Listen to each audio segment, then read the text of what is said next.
और जो दूर सुन रहे हैं भाई बहने माताएं, एक बार वो भी मुस्कुरा के बोलेंगे ओम शांति। देखो, आज पूरे संसार में एक भी व्यक्ति ऐसा नहीं है जो ये कह सके कि मैं सदा सुखी हूँ, सदा खुश रहता हूँ।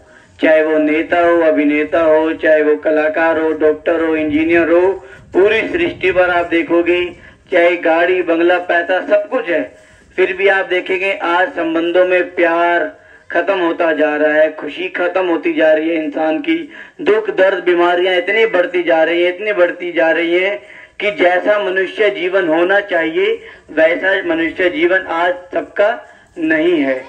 आप देखेंगे आज इंसान का जीवन पशुओं से भी बेकार होता जा रहा है। आज एक पशु भी चैन की नींद सोता है, उसको कल की चिंता नहीं होती, टेंशन नहीं होती। पर आज मनुष्य जो इतना समझदार है, इतना होशियार है, पढ़ा लिखा भी है, उसके बावजूद आज मनुष्य को बीपी की, टेंशन की गोलियां खानी पड़ रही हैं।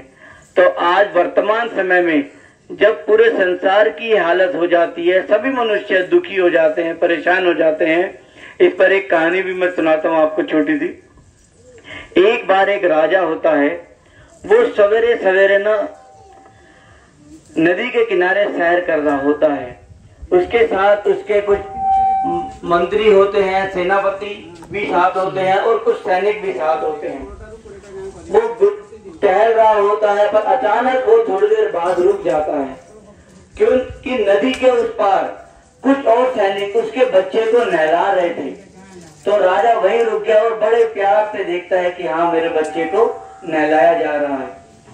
पर कुछ ही क्षणों के बाद देखता है अचानक उन सैनिकों के हाथ से उसका बच्चा छूट जाता है और वो बच्चा नदी में बहने लग जाता है।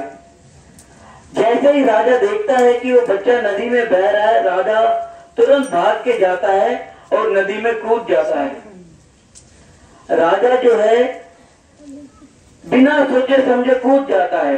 राजा को तैरना नहीं आता। कुछ समय के बाद जो दूसरे सैनिक होते हैं वो राजा को भी बचा लेते हैं और उसके बच्चे को भी बचा लेते हैं। परंतु जब राजा बाहर आता है नदी से, तो मंत्री जी उससे पूछते हैं कि राजा साहब, एक बात तो बताओ, आपको तो तैरना भी नहीं आता था, आप एक इशारा कर दे तो हम आपके बच्चे को बचा लेते।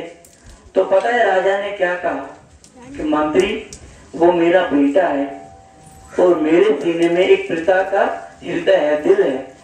मैं कैसे देख सकता हूँ कि यदि मेरा बच्चा अगर डूब रहा है तो मैं खड़ा होकर कैसे देख सकता हूँ।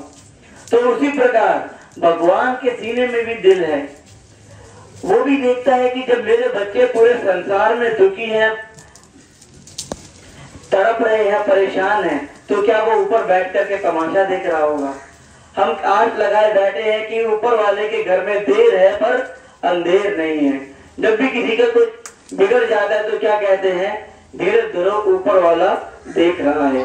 कभी किसी ने कहा कि नीचे वाला देख रहा है, मंदिर वाला देख रहा है, या किसी के घर वाला देख रहा है? नहीं, सबका इशारा किस तरफ जाता है कि ऊपर वाला देख रहा है। तो वो ऊपर से आया हुआ, परम धाम से आया हुआ पिता परमात्मा शिव एक धरा धाम पर अवतरित हो चुके हैं। गीता में भी भाइयों बहनों आपने पढ़ा होगा, तो परमात्मा के वास्तविक स्वरूप की पहचान दी गई है। जब भगवान ने अर्जुन को कहा, हे अर्जुन, ये मैं नहीं हूँ जो तू मुझे देख रहा है, मुझे देखने के लिए तुझे दिव्य नेत्र चाहिए। जब भगवान ने अर्जुन को दिव्य नेत्र दिए तो उसको क्या साक्षात्कार हुआ? अखंड महाज्योति स्वरूप का साक्षात्कार हुआ कि हे अर्जुन, ये मैं हूँ, ये मेरा वास्तविक स्वरूप है, अखंड महाज्योति स्वरूप। तो वही निराकार परमपिता परमात्मा शिव, जो कि कालों के काल है, महाकाल है, वो स्वयं इस धरती पर अवतरित होकर के ये राजयोग की शिक्षा दे रहे हैं। राजयोग जिससे मनुष्य आत्माओं के जन्मों जन्मों के पाप कर्म भस्म होते हैं, जिससे नर से नारायण बन जाता है, नारी से लक्ष्मी बन जाती है। तो वो राजयोग जो कि गीता में भी वर्णित है, वो निःशुल्क प्रजापिता ब्रह्मा कुमारी ईश्वरीय विश्वविद्यालय की शाखाओं में सिखाया जा रहा है। भारत ही नहीं दोस्तों, पूरे संसार में 140 से भी ज्यादा देशों में यह राजयोग की शिक्षा निःशुल्क दी जा रही है।